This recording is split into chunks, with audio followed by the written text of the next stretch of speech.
নমস্কাৰ তোমালোকক মই যেটো টিচিং লাৰ্নিং চেনেল হয় তাত ষ্টৰী ৰাইটিং যেটো এছএছএলসি কুৱেশ্যনত আহিব ষ্টৰী ৰাইটিংৰ কিছুমান কি আছে জেনাৰেল ইনষ্ট্ৰাকচনছ আছে কিছুমান নিয়ম দি থোৱা আছে গ্ৰামাৰ বুক বিলাকত তোমালোকে যিখন গ্ৰামাৰ বুক ফলো কৰিছা সবতে ইনষ্ট্ৰাকচনছ খিনি থাকিব তোমালোকে মন দি পঢ়ি লবা পঢ়ি পেলাই ষ্টৰী খিনি এটেম্প কৰিব চাবা মই এখন যিখন বুক লৈছো এখন লৈছো আধুৰি দেৱনাথৰ English grammar and composition book এখন ভাল হয় যদি তোমালোকৰ এখন মই ফলো কৰাও নাই তথাপিও ষ্টৰী ৰাইটিংৰ নীতি নিয়মখিনি তোমালোকে ধুনীয়াকৈ সব বুকতে পাই যাবা তো মই যিখিনি পইণ্টছ ইয়াত দি থোৱা আছে সেই পইণ্টছখিনি ষ্টৰী ৰাইটিংনো কেনেকৈ লিখিব লাগে যিখিনি নিয়ম বা নীতিখিনি দি থোৱা আছে সেইখিনি তোমালোকক অসমীয়াত মই ইংলিছৰ পৰা বুজাই দিম আৰু তোমালোকক এটা ফাৰ্ষ্ট কথা কওঁ যে তোমালোকে যদি ষ্টৰী ৰাইটিং টান পোৱা তেতিয়াহ'লে ইজি পৰা এটাই হৈছে যে তোমালোকে যিবিলাক এক্সাম্পল দিয়া থাকিব গ্ৰামাৰ বুকবিলাকত তোমালোকে এক্সাম্পলখিনি এটা এটা ষ্টৰী 2-3 বাৰকৈ পঢ়িবা তেতিয়া তোমালোকৰ ষ্টৰীখিনি চিনাকি হ'ব যে আউটলাইনখিনি পঢ়ি পেলাই ষ্টৰী পঢ়িবা তেতিয়া গম পাবা যে ষ্টৰীটো কি কৈছে কাৰণ নপঢ়াকেতো এটা ষ্টৰী ইমান ইমাজিন কৰিব নোৱাৰি গতিকে তোমালোকে গুগলত হওক গ্ৰামাৰ বুকবিলাকৰ যিবিলাক এক্সাম্পল হওক তোমালোকে খুব পঢ়িবা তেতিয়া তোমালোকৰ ষ্টৰীটো মনলৈ আহি যাব আৰু সাধু কথা আমি যেনেকৈ শুনো পঢ়ো তেনেকৈ পঢ়িবা এক্সামত দিয়া বুলি নপঢ়িবা একেবাৰে সহজে পৰিব ফাৰ্ষ্ট ইনষ্ট্ৰাকচনটো হৈছে you must have a clear idea of the plot of the story before you begin to expand the outline তোমালোকৰ ষ্টৰী ৰাইটিং মানে হৈছে আউটলাইনখিনি যিখিনি কুৱেশ্যনত তোমালোকক আউটলাইন দিব সেই মূল যিকেইটা লাইন দিব সেইকেইটা তোমালোকে পঢ়িবা পঢ়ি সেই লাইনকেইটা এক্সপ্লেইন কৰাটোৱে হৈছে ষ্টৰী ৰাইটিং গতিকে আউটলাইনকেইটা তোমালোকে ভালকৈ পঢ়ি ল'ব লাগিব ইয়াত কৈছে যে তোমালোকে এটা ক্লিয়াৰ আইডিয়া হ'ব লাগিব যে সাধুটোনো কোনটো সাধু কি সাধু কল্পনা কৰিব তোমালোকে এটা আইডিয়া হৈ ল'ব লাগিব নেক্সট কৈছে যে you must stick as closely as possible to the given outline. You cannot leave aside any point in the outline. কৈছে যে তোমালোকে suppose তোমালোকে আইডিয়া কৰি ললা যে এটো সাধু হয় বা এটো সাধুয়ে ইয়াত বুজাইছে মই সাধুটো এনেকৈ লিখিম কিন্তু লিখোতে এটা কথা মন কৰিব লাগিব তাত যিখিনি আউটলাইন দিব সেই আউটলাইনখিনি তোমালোকে কেতিয়াও স্কিপ কৰিব নোৱাৰিবা আউটলাইনখিনি তোমালোকে বঢ়াবই লাগিব Number 3 কৈছে you should maintain the order of events in the plot as suggested in the outline. So প্ৰতিটো সাধুৰ কথাৰে এটা কি থাকে অৰ্ডাৰ থাকে আৰম্ভণি আৰু শেষ থাকে আৰু মাজৰ কথাখিনি থাকে তাত যিভাৱে আউটলাইনখিনি তোমালোকক দিব সেই অৰ্ডাৰ মতে আনি থাকিব লাগিব লাইক ফাৰ্ষ্ট সেন্টেন্স তোমালোকে লাষ্টত বহাবগে নোৱাৰা যদিও তোমালোকৰ সাধুটো তেনেকৈ কল্পনা কৰিছা কিন্তু প্ৰথম আউটলাইনটো শেষত বহাব নোৱাৰিবা শেষৰটো প্ৰথমত বহাব নোৱাৰিবা তাত যিটো অৰ্ডাৰত আহিব সেই অৰ্ডাৰটোতে তোমালোকে সাধুটো এক্সপ্লেইন কৰি আহি থাকিব লাগিব you should give proper emphasis on each point তোমালোকে একদম গুৰুত্ব সহকাৰে প্ৰতিটো পইণ্ট তোমালোকে কি কৰিব লাগিব চাব লাগিব you should explain it in such a way that it seems to be natural যিখিনি তোমালোকে এক্সপ্লেইন কৰিবা আউটলাইনখিনি এটো নেচাৰেল লাগিব যেন তোমালোকে এটা কিতাপৰ সাধু কথা পঢ়ি আছা ইন্টাৰেষ্টিং হ'ব লাগিব আমি সদায় সাধু কথা কি হয় ইন্টাৰেষ্টিং হলে ভাল পাওঁ সকলোৱে ভাল পাওঁ আৰু হেতুৱে হৈছে সাধুৰ কিছুমান characteristics তো ইন্টাৰেষ্টিং হ'বই লাগিব and original piece of composition এনেকুৱা লাগিব যে তোমালোকে এটা বনাই থোৱা বা হাজি থোৱা সাধু পঢ়িছা বা লিখিছা you should introduce conversation whenever possible and the conversation should be natural and lively তোমালোকে যদি সম্ভৱ হয় তেন্তে কি কৰিবা কনভাৰসেশ্যন বা কথোপকথন দিব পাৰা লাইক আমুকে এনেকৈ কলে আমুকে তেনেকৈ কলে তেনেকুৱা ধৰণৰ কনভাৰসেশ্যন মানে বুজি পাইছা কথোপকথন তোমালোকে দিব পাৰা কিন্তু সেইখিনি কথোপকথন নেচাৰেল হ'ব লাগিব আমি সহজ ভাবে আমি যেনেকৈ কথা বতৰা পাতো আমাৰ কথোপকথন হয় তেনেকুৱা ধৰণৰ ভাষা তোমালোকে ব্যৱহাৰ কৰিব লাগিব without dialogue and a direct form of narration no story seems to be true to life interesting and attractive dialogue নোহোৱাকৈ কৈছে যে কথোপকথন নোহোৱাকৈ কি হয় ষ্টৰীটো ইন্টাৰেষ্টিং নালাগে আৰু সঁচা যেন অনুভৱ নহয় গতিকে যদি তোমালোকে পাৰা যদি তোমালোকৰ পচিবল হয় তোমালোকে ডাইৰেক্ট নেৰেশ্যনত কিছুমান ডায়লগ বা কথোপকথন বঢ়াব পাৰা বহুত নহয় এটা বা দুটা কথোপকথন বহালে হ'ল don't make the story long unnecessarily by bringing is useless and irrelevant incidents তোমালোকে ষ্টৰীটো লং কৰিব নালাগিব লংটোতো এটা তোমালোকে কি কৰিব লাগিব সেন্টেন্স বিলাকটো ছুটি কৰিবই লাগিব কিন্তু এটা লিমিটত এটা সীমাতে তোমালোকে ষ্টৰীটো বহলাব পাৰিবা এনেকুৱা নহয় যে তোমালোকে বহুত দীঘল কৰিলে তোমালোকে স্কোৰিং হ'ব বা বহুত দীঘল কৰিলে সাধুটো ভাল হ'ব তেনেকুৱা কোনো কথা নাই মাত্ৰ মেইন ষ্টৰীটো আইডিয়াটো ওলালেই হ'ল unnecessarily যদি লং কৰা বা ইউজলেছ কিছুমান যদি ইৰিলেভেন্ট তোমালোকৰ কোনো মানে এনেকুৱা ধৰণৰ ৰিলেভেন্ট কথা যদি তোমালোকে নথকা ইৰিলেভেন্ট কথা কিছুমান ভৰাই দিয়া তেতিয়াহ'লে এইটো কি হ'ব তোমালোকৰ ষ্টৰিটো দেখিবলৈ বেয়া হ'ব বা পঢ়িবলৈ বহুত বেয়া হ'ব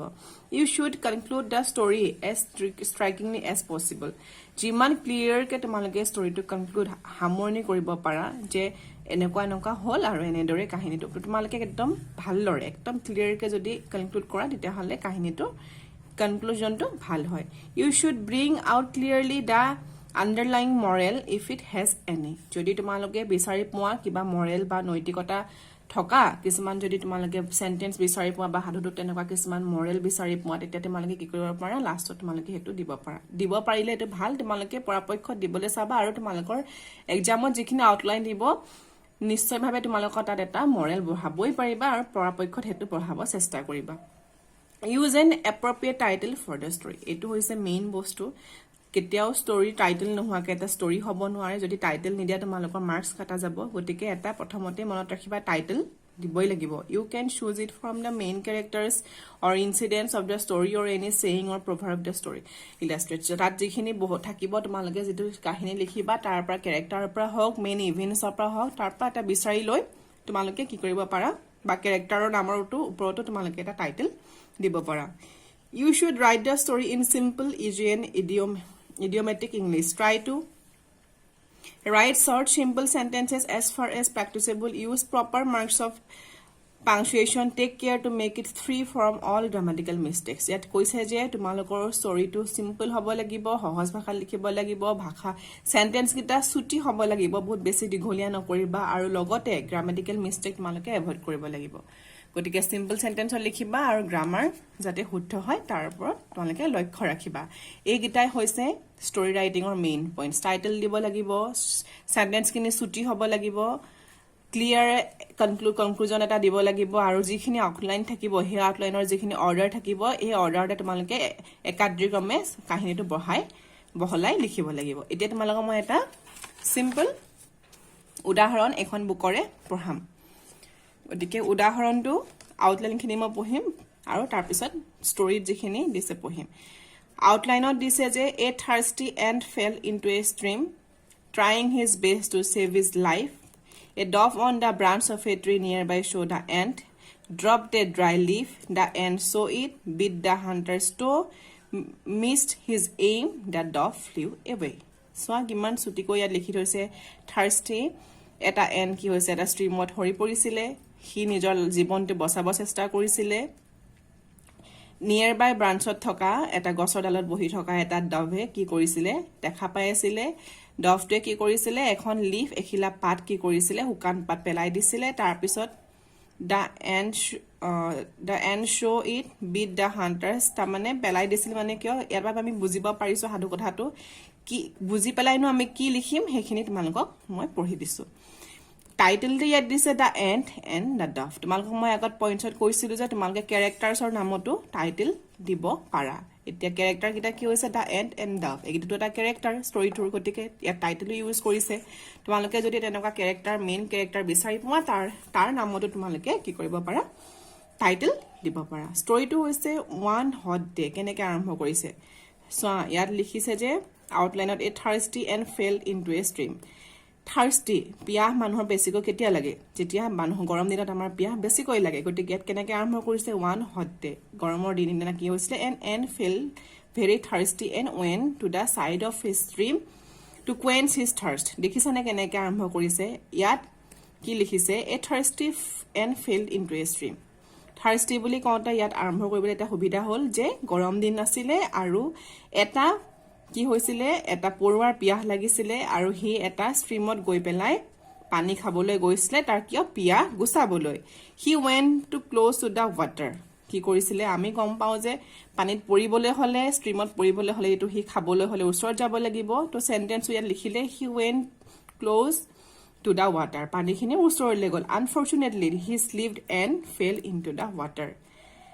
unfortunately he অকস্মাত কি হল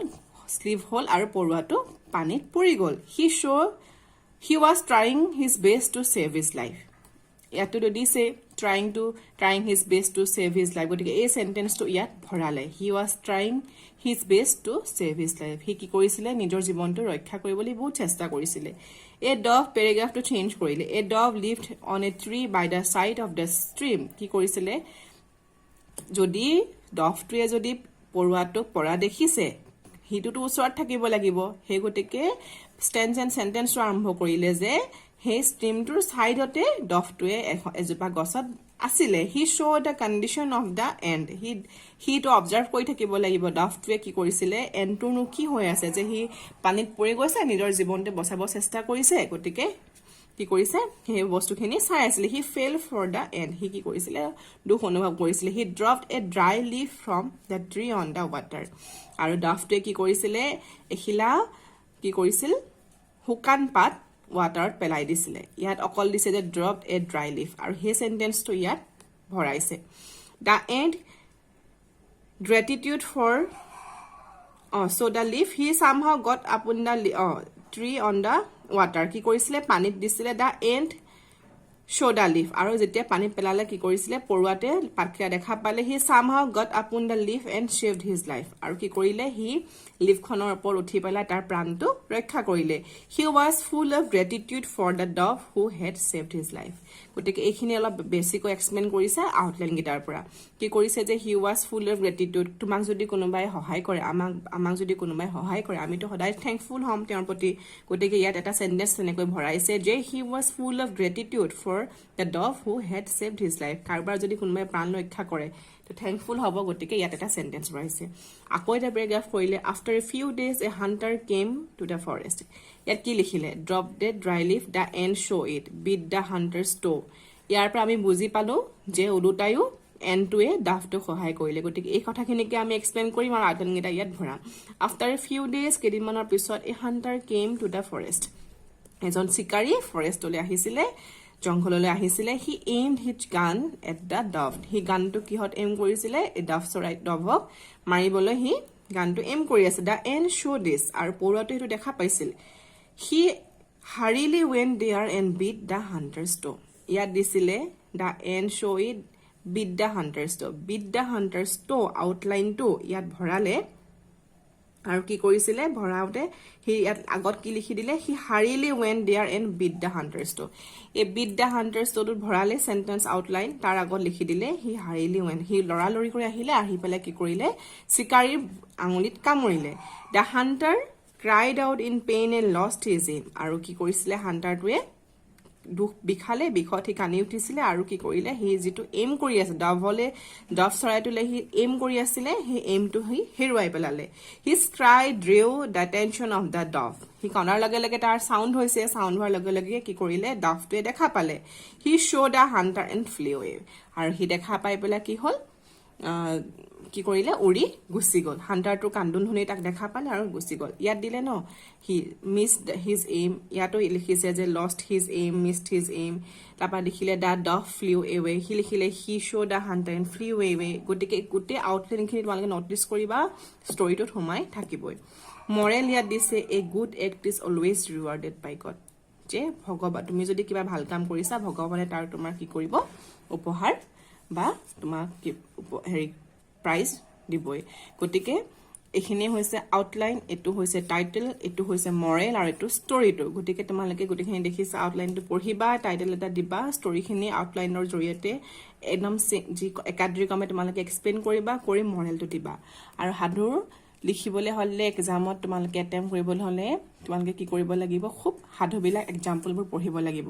যদি তোমালোকে সাধুটো নপঢ়া আউটলাইন এটা পঢ়ি তোমালোকে আইডিয়া কৰিব নোৱাৰা যে সাধুটোনো কি কেতিয়াবা হেতু আইডিয়া কৰিব নোৱাৰিব পাৰা গতিকে সাধুখিনি যিমান এক্সাম্পল আছে বুকবিলাকত খুব পঢ়িবা বা গুগলত সাৰ্চ কৰি হলো পঢ়িবা তোমালোকে নিশ্চয় এটেম্প কৰিব পাৰিবা কিবা থাকিলে সুধিবা থ্যাংক ইউ